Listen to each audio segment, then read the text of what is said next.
Go and stand in front of your rose for a minute.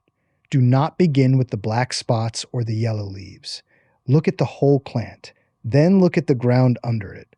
A late summer rose often looks diseased when the real trouble is lower down. Poor drainage, hard soil, weak roots, too little sun, or stale air around crowded stems. Spraying the leaf while ignoring the job underneath is like painting a damp wall. It may look busy, but it has not fixed anything. There is a deadline here. A rose builds the reserves that carry it through winter between now and the first hard frost.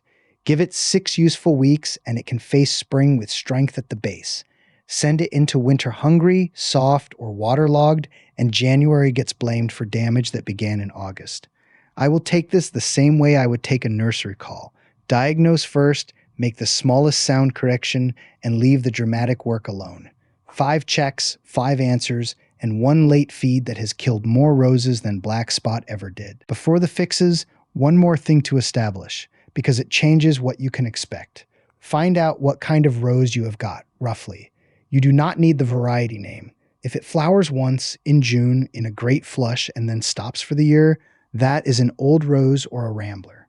It flowers on wood it made last year. That matters enormously for pruning, because cutting it back hard removes next year's flowers entirely. If it flowers repeatedly through the summer, a bit in June and more in August, that is a modern rose, a hybrid tea, a floribunda, or one of the modern shrub roses. It flowers on new wood, so hard pruning in late winter is exactly right. If it is throwing 8 or 10 feet of cane and wanting to climb, it is a climber, and climbers are pruned by tying in rather than cutting back. The reason I mention it now is that a once flowering old rose looking tired in August is entirely normal. It has finished its year. It is not struggling, it is done. And half the roses I get asked about are that. Modern roses should still be producing something in August, and if yours is not, that is a real signal. Now then, diagnosis first, and it takes 10 minutes. Start at the bottom, not the top. Everybody starts at the leaves because that is where the trouble shows, and the leaves are the last place the answer is. Kneel down and look at the base of the plant, right where the stems come out of the ground. If your rose is grafted, and most bought roses are, there is a swollen knuckle there called the graft union or the bud union. It looks like a lumpy joint. Everything above it is the rose you paid for. Everything below it is the rootstock it was grafted onto. Now, 5 checks. Check 1. Is the graft union buried? In warm regions, it should sit an inch or 2 above the soil. In cold regions, zone 5 and below, it is planted below the surface deliberately for protection. But what you do not want, anywhere, is a graft union that has been buried by years of mulch piling up against it. Buried unions rot slowly, and they also let the rootstock take over. If you have vigorous canes coming from below the union with different leaves, often smaller, often 7 leaflets instead of 5, often a different green, that is the rootstock, and it is stealing everything. Scrape the mulch back and have a look. This takes 30 seconds, and it explains a surprising number of failing roses. Check 2. Push a screwdriver into the soil beside the plant. If you cannot get 6 inches in with hand pressure on damp ground, the soil is compacted, and a rose in compacted ground is a rose with no air at its roots. Roses are deep-rooted and they hate it more than most things. Check 3. Look at where the water goes. Stand there next time it rains, or run a hose for 10 minutes and watch. If water pools around the base and sits, you have drainage trouble. And constantly wet roots and warm soil is the fastest route to root rot there is. Root rot looks like drought, yellow leaves, wilting, dieback, so people water more, and that is the loop I want you out of. Check 4. Count the hours of direct sun. Go out at 9, at noon, at 3, at 6, and note whether the plant is in sun or shade. A rose wants 6 hours minimum and would rather have 8. Under 5 and it will survive and never thrive, and no amount of feeding, spraying, or pruning changes that. Trees grow. A rose planted in full sun 15 years ago may well be in half shade now without anyone noticing it happen. Check 5. Look at the air. Stand behind the plant and see whether anything moves through it. A rose crowded against a fence or hemmed in by a shrub that has grown into it sits with wet leaves for hours every morning, and wet leaves are how black spot spreads. It needs air moving through the middle of the plant, not just around the outside. Those 5 checks will tell you what is wrong in the great majority of cases. Now the fixes, in the order I would do them. First fix: clean up what has fallen and do it properly. Black spot is a fungus and it lives over winter on the fallen leaves lying under the plant and on any infected leaves still attached. That is its entire strategy. It waits down there, and in spring the rain splashes it back up onto the new growth, and you start the whole year already infected. So pick up every fallen leaf from under and around the plant, not raked into the border, picked up and taken away, and strip off any leaf still on the plant that has black spot on it. Bin them or burn them. Do not compost them. A home compost heap does not get hot enough to kill the spores reliably, and you will spread it round the garden next spring. This is unglamorous work, and it is the single most effective thing on this entire list. 10 minutes with a bucket does more than any spray you can buy. Now, while we are on the lives, learn to tell the 3 common troubles apart, because people call all of them black spot and they want different things. Black spot is round black blotches with a ragged fringed edge, usually starting on the lower leaves, and the leaf goes yellow around the spot and then drops. It works upward. It needs wet leaves to spread, which is why watering habits matter more than sprays. Powdery mildew is a white or gray dusty coating, usually on the newest growth and the buds rather than the old leaves, and the young leaves curl and distort. It is the opposite of black spot in one important way. It comes in dry conditions with damp nights and poor air movement, not in wet. So the answer is air and water at the root, not less water. Rust is small, bright orange pustules on the undersides of the leaves, with yellow flecking showing through on the top. Less common, but it spreads fast. Same treatment as black spot. Strip and bin the affected leaves. And yellow leaves with green veins still showing, no spots at all, usually on the newer growth, is not a disease. That is chlorosis, and it means the plant cannot take up iron, which on most soils means the pH has drifted too alkaline. A soil test tells you in a fortnight, and it is worth doing before you treat it as anything else. Second fix: water deep and water at the base. A struggling rose in August is very often a thirsty rose, and roses are deeper rooted than people plant for. You want a long, slow soak, once or twice a week, not a daily sprinkle. Put a hose at the base on a trickle and leave it 20 minutes. That drives water down 18 inches where the roots actually are. A light sprinkling wets the top inch, evaporates by lunchtime, and teaches the roots to come up to the surface where they cook. And water at the soil, never over the top. Overhead watering leaves the foliage wet, and wet foliage overnight is exactly the condition black spot needs. If you water in the morning at the base, the leaves stay dry and you have removed the disease's requirement rather than fighting it. Third fix: mulch, but keep it off the stems. 2 to 3 inches of compost or bark over the root area, out as far as the branches reach. It holds moisture in, keeps the soil cool, and it puts a physical layer between the ground and the leaves, so splashback is reduced. Pull it back 3 inches clear of the stems and the graft union. Mulch heaped against a woody stem holds moisture against the bark and rots it, and that is the buried union problem from check 1 being created all over again. Fresh compost, not the old contaminated stuff you just raked out from under the plant. Fourth fix: stop feeding, and this is the one I said would kill a rose faster than disease. If you have not fed it since early July, do not start now. If you are about to reach for the rose food because the plant looks poorly, put it down. Here is why. Nitrogen tells a plant to make soft green growth. Feed a rose in August and it will obey.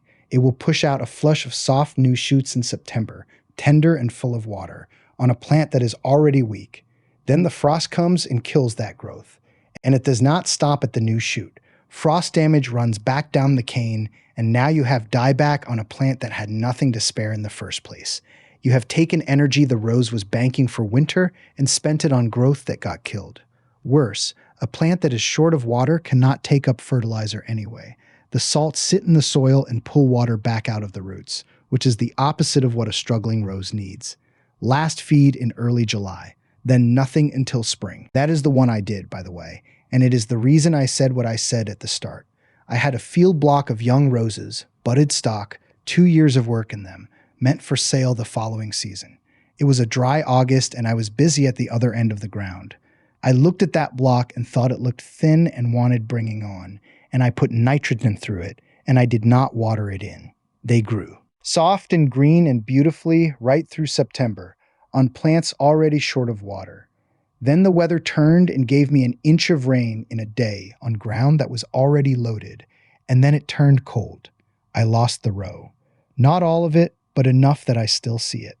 Nothing wrong with the fertilizer. Nothing wrong with the roses. My plan was wrong, and it was my plan. Fifth fix: cut out what is dead and nothing else.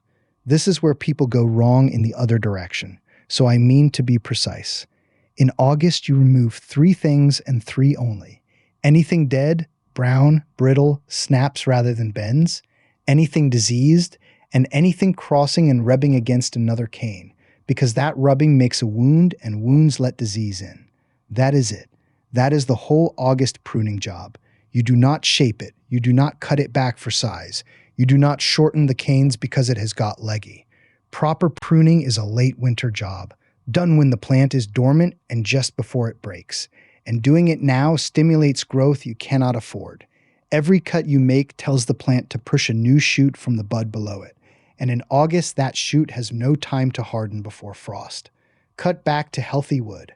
You will see white or pale green pith in the center of the cut. If it is brown in the middle, keep going down until it is not. Clean your secateurs between plants, a cheap habit that stops you carrying disease around the garden on the blade. Sixth fix: deal with the aphids and the rest, but proportionately. If you have aphids clustered on the new growth, a jet of water off the hose knocks them off, and repeating it 3 days running usually settles it. They cluster on soft growth, so a rose you have stopped feeding gets fewer of them anyway. Japanese beetles you pick off by hand into a jar of soapy water in the early morning when they are slow. The traps make it worse because they attract more beetles into your garden than they catch. Spider mites show as fine stippling on the leaves and webbing underneath, and they come in hot, dry conditions. Water on the underside of the leaves discourages them. What I would not do in August is reach for a fungicide.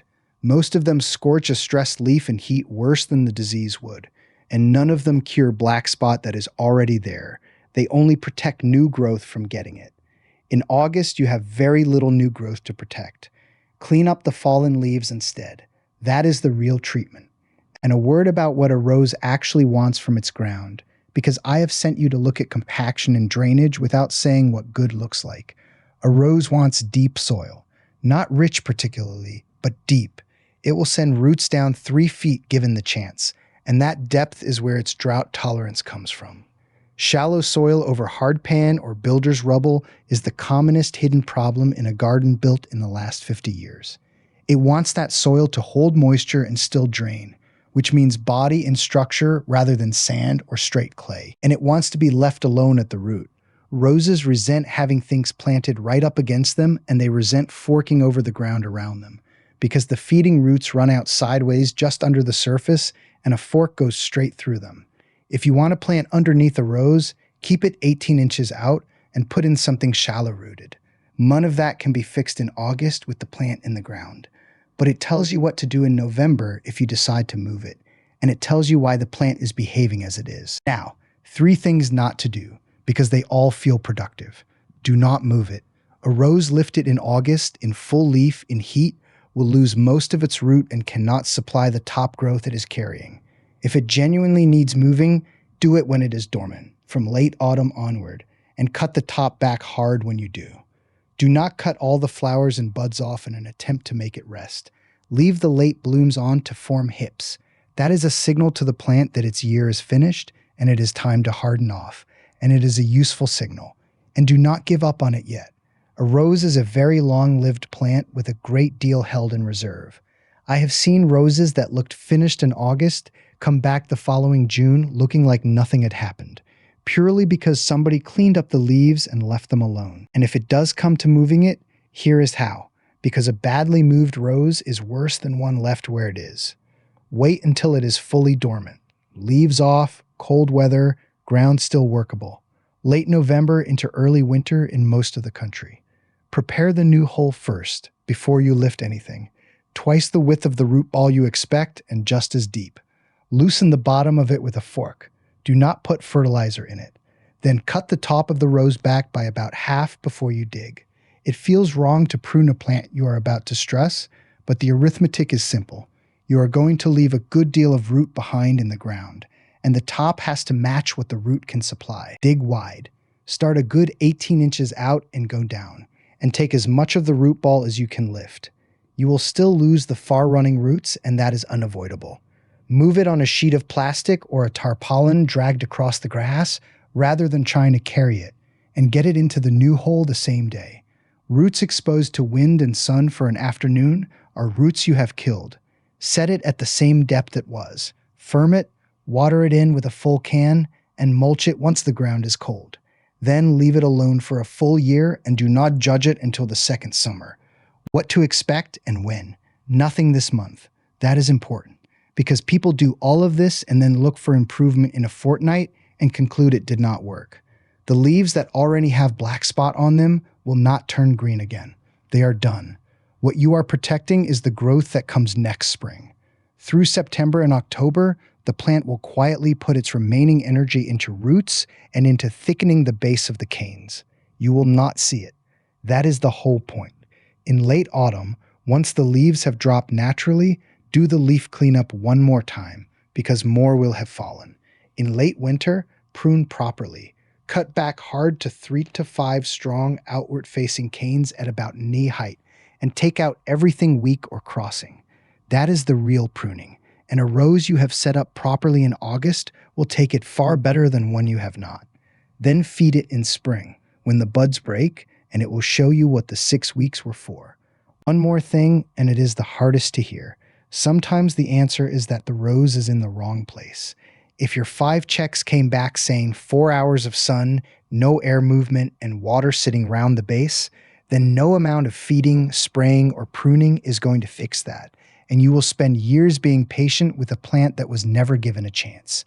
A rose catching runoff from a roof can take several gallons across its crown in one hard shower. A rose pressed under a growing tree may have lost half the sun it received when it was planted. Check the site as it stands today, not as you remember it.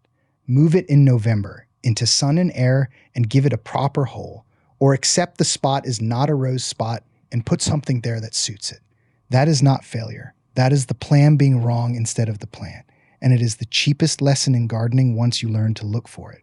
Take a bucket to the rose today, remove every fallen leaf beneath it, strip the worst spotted leaves still hanging, and put that material in the trash rather than the compost.